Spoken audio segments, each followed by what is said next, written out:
regardez les programmes de l'opposition, c'est d'une pauvreté extraordinaire en matière économique. Vous prenez le programme de Idi, bon, c'est une critique positive, hein. Je l'ai écrit dans l'article que je vais diffuser, peut-être que ça nous permet d'avoir la transition pour passer au deuxième point de ta question. Mais il y a un effort de réflexion dans le programme IDI Vision IDI 2019, programme Vision.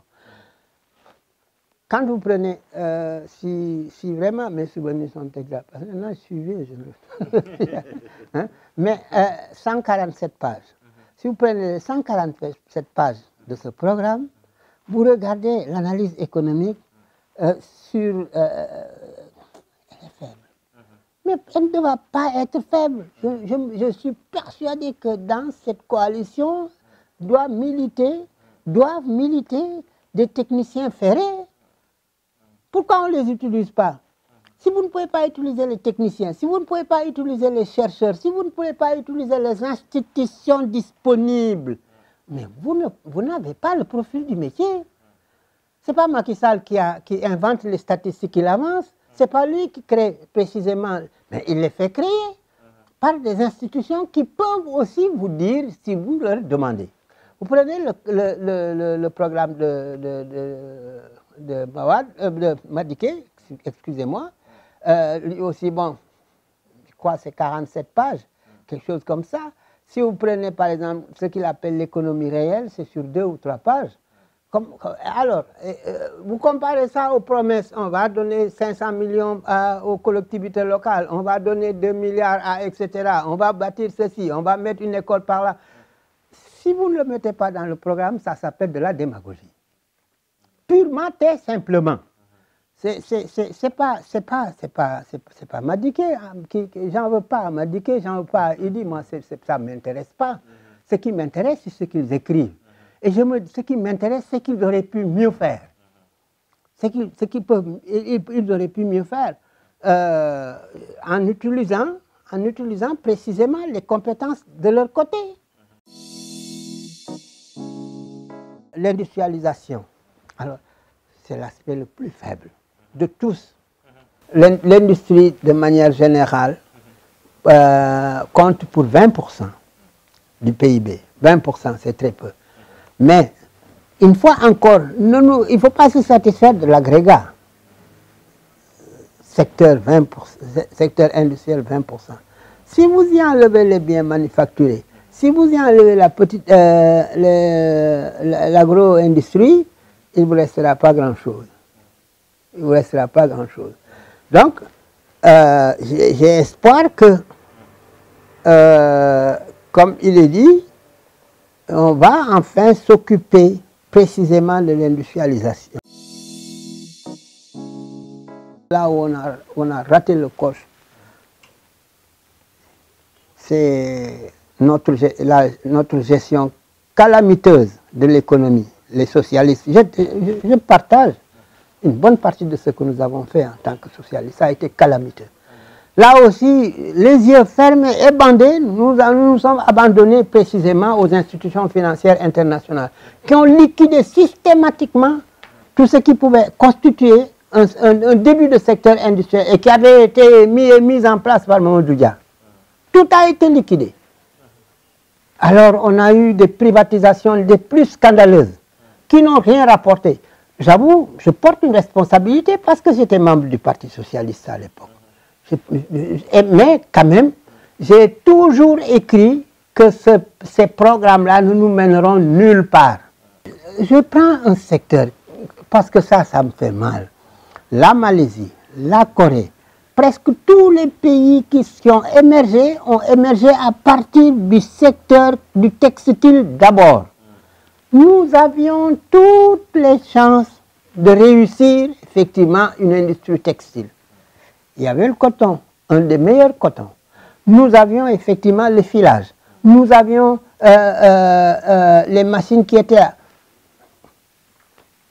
Sotiba, Saint-Afrique, etc. Nous avions même tout un quartier qui vivait du secteur textile, c'est Pikine. On l'a oublié. il faut que ça se redresse. Parce que sans industrialisation, nous ne pouvons pas aller loin.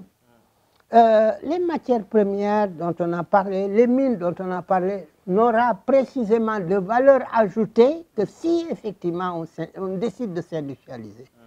Et maintenant, on peut s'industrialiser. Le monde le permet.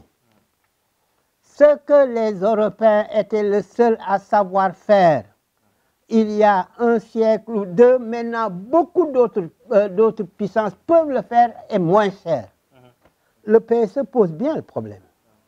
Mais il ne faut pas s'arrêter là. Il faut effectivement faire en sorte que les zones industrielles puissent fonctionner et que l'on essaie de trouver précisément des implantations de nouvelles usines sur la base précisément de nouvelles dotations factorielles naturelles que nous avons, pétrole, gaz, etc., et autres minéraux.